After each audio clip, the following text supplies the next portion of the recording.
तो वहीं हरियाणा सरकार में राज्य मंत्री बनाए जाने के बाद महिपाल ढांडा दिल्ली के दौरे पर रहे और केंद्रीय मंत्री धर्मेंद्र प्रधान, अनुराग ठाकुर और केंद्रीय रक्षा मंत्री राजनाथ सिंह समेत कई बड़े बीजेपी नेताओं के साथ मुलाकात करते नजर आए।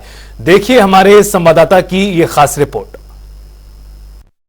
हरियाणा में कैबिनेट विस्तारू हमारे साथ बात करने के लिए महिपाल ढांडा जी है, राज्य मंत्री हरियाणा सरकार में। सर बधाई हो सबसे पहले। और सर जिस तरीके से अब सरकार चलती हुई नजर आएगी, किस तरह की प्राथमिकताएं देखने को मिलती हुई नजर आएगी? लोकसभा के चुनाव के बाद जो है अब कम समय कहीं ना कहीं बचा है सर हरियाणा में, लेकिन किस तरह की प्राथमिकताएं रहेंगी सर?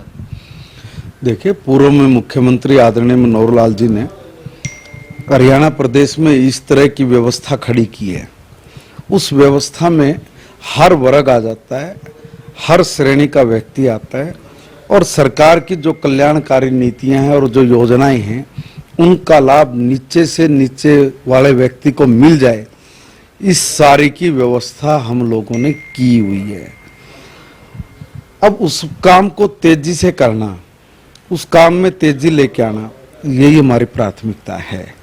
हम इस प्राथमिकता के आधार पे हर व्यक्ति को सरकार की योजनाओं का लाभ मिल जाए, इसी को फोकस करके आने वाले दिनों में काम करने वाले हैं। लेकिन सर विपक्ष को किस तरीके से देखेंगे? विपक्ष लगातार ये कह रहा है कि सरकार बदल गई, चेहरा बदल गया, लेकिन चेहरा बदलने से जिस तरीके का कार्य प्रणाली रही है सरकार की वो नहीं बदली है और जो चुनाव है उसमें जीत जो है कहीं ना कहीं विपक्ष की देखने को मिलती हुई नजर आएगी।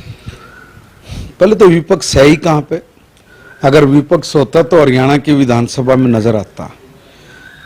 5 साल में हमने विपक्ष नाम की चिड़िया हरियाणा की विधानसभा में देखने को नहीं मिली और ना ही हरियाणा में देखने को मिली। इनके पास ना मुद्दे हैं, इनकी ना नीयत अच्छी है। अगर इनकी नीयत अच्छी होती तो ये कभी के प्रदेश के लोगों को उनका अधिकार दे चुके होते।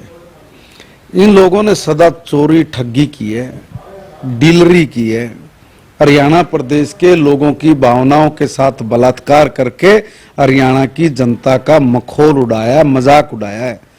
आप एक बात समझिए ना कि 60 साल तक इस देश में एक ही नारा कांग्रेस लगाती रही कि कांग्रेस लाओ, गरीबी हटाओ। तो कांग्रेस ने जो नारा दिया उस नारे के आधार पे गरीबी तो पहले 5-7-10 साल में निपट जानी चाहिए थी। मगर कारण क्या कि हर चुनाव में सिर्फ एक ही मुद्दा और उसको भी ये लोग पूरा नहीं कर पाए। हम लोगों ने जनता में आने से पहले कहा था और उसके लिए हमने संघर्ष किया है, उसके लिए हम लोग सड़कों पे उतरे हैं। हमने कहा कि भाई हमारी सरकार बनाओ, हम भगवान श्री राम का मंदिर बनाएंगे। हमने अपना प्रोमिस पूरा किया।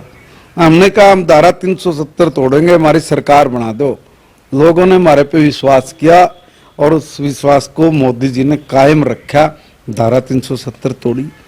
कांग्रेस ने जो कलंक लगा रखा था हिंदुस्तान के माथे पे, ये धारा 370 का, इसको हटाया। हमने तीसरा कानून था कि भाई आप लोग हमारी सरकार बनाओ, हम लोग समान नागरिक संहिता के कानून को लागू करेंगे। उस पर भी हमारा काम लगभग पूरा हो गया है।